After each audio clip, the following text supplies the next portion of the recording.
Hello friends, welcome to Vaishali Jom kitchen. આજે મેં આથેલા મેથીયા મરચાંનું અથાણું બનાવ્યું છે, જેની રેસીપી હું તમારી સાથે શેર કરીશ। રેસીપી ગમે તો વિડીયોને વધુમાં વધુ શેર કરી દેજો। ચેનલમાં નવા હોય તો ચેનલને સબસ્ક્રાઈબ કરી દેજો। અત્યારે શિયાળાની સિઝનમાં લાલ મરચાં માર્કેટમાં ખૂબ જ મળતા હોય છે, તો આપણે મરચાં એકદમ કડક હોય એવા લેવાના, જેથી આપણું અથાણું લાંબા સમય સુધી સારું રહે। હવે આપણે મરચાંને કટ કરી લઈએ। ઉપરથી ડંઠલનો ભાગ કાપી અને મરચાં લાંબા છે તો આપણે એના 4 કટ લગાવી લઈશું આ રીતે, અને વચ્ચેથી જે બીનો ભાગ છે એને આપણે હટાવી દઈશું। મરચાં બહુ તીખા હોતા નથી। જો તમારે તીખું કરવું હોય તો થોડા લીલા મરચાં જે તીખા આવે છે એ પણ સાથે મિક્સ કરી શકો। સેમ આ રીતે આપણે બધા જ મરચાંને કટ કરી લઈએ। હવે આપણે એક બાઉલમાં એને ટ્રાન્સફર કરી લઈશું।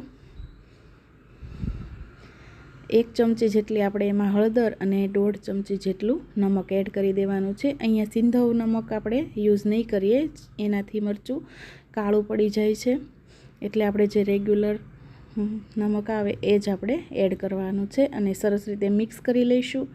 અને લગભગ 1 થી 2 કલાક જે તમારી પાસે ટાઈમ હોય એ પ્રમાણે એને તમે રાખી શકો। વચ્ચે વચ્ચે આપણે એને થોડું મિક્સ કરતા જવાનું।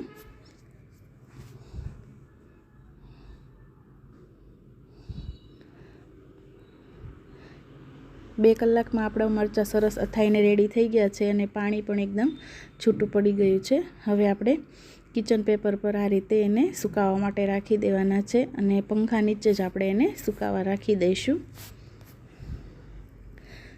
મરચાં સુકાય ત્યાં સુધીમાં આપણે મસાલો બનાવીને રેડી કરી લઈએ। આપણે મેથીનો કુરિયા આવે એ લીધા છે 2 વાટકી જેટલા, અડધો લીંબુનો રસ, અડધી વાટકી વરિયાળી, અડધી વાટકી આપણે રાઈના કુરિયા લીધા છે, અને 2 લવિંગ લીધા છે, અને 7 થી 8 આપણે મરી લીધા છે। સ્વાદ પ્રમાણે મીઠું લીધું છે। 1 ચમચી આપણે હિંગ લીધી છે, અને અડધી ચમચી હળદર પાવડર લીધો છે। હવે આપણે બાઉલની અંદર કુરિયાને સરસ રીતે ગોઠવી દઈએ। સૌથી પહેલાં આપણે મેથીના કુરિયાને આ રીતે ગોઠવી દઈશું। હવે આપણે રાઈના કુરિયાને આ રીતે સાઈડમાં ગોઠવી દઈશું। હિંગ અને હળદરને આપણે વચ્ચે રાખી દઈશું। લવિંગ અને મરીને પણ આપણે એડ કરી દઈશું।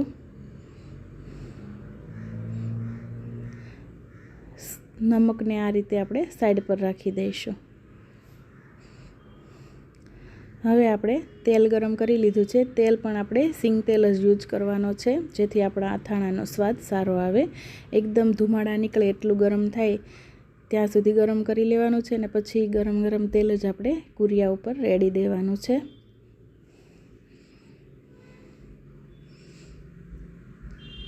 હવે આપણે એને થોડી વાર માટે ઢાંકી દઈશું। 2 થી 3 મિનિટ માટે ઢાંકીને રહેવા દઈશું, પછી આપણે થોડું એને મિક્સ કરી લઈએ। હવે આપણે એમાં વરિયાળી એડ કરી દઈશું, અને એકદમ રૂમ ટેમ્પરેચર પર આવે ત્યાં સુધી આપણે એને ઠંડુ થવા દઈશું। આપણો મસાલો એકદમ ઠંડો થઈ ગયો છે। હવે આપણે એમાં લીંબુનો રસ એડ કરી દઈશું અને મિક્સ કરી લઈશું।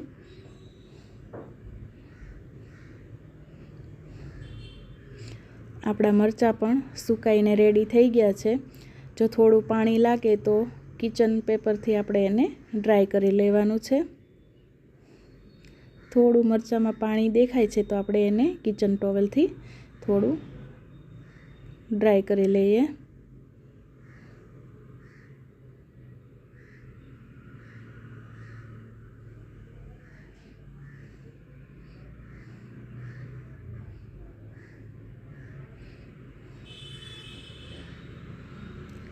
આ રીતે આપણે કિચન ટોવેલથી બધા જ મરચાંને સરસ ડ્રાય કરી લીધા છે। હવે આપણે એક બાઉલમાં બધા જ મરચાંને ટ્રાન્સફર કરી લઈશું, અને જે મસાલો બનાવીને રેડી કર્યો છે એ પણ આપણે એમાં એડ કરી દઈશું। મસાલાને એકદમ ઠંડો થવા દેવાનો છે, પછી જ એડ કરવાનો છે। હવે આપણે સરસ રીતે મિક્સ કરી લઈએ. આ મરચાંને આપણે 24 કલાક માટે એમ જ રહેવા દેવાના છે અને વચ્ચે વચ્ચે 1 થી 2 વાર એને મિક્સ કરતા રહેવાનું છે. 24 કલાક પછી આપણા મરચાં એકદમ બનીને રેડી થઈ ગયા છે. તમે જોઈ શકો છો કે ખાવાનું મન થઈ જાય એવા આપણા મરચાંનું અથાણું બનીને રેડી થઈ ગયું છે.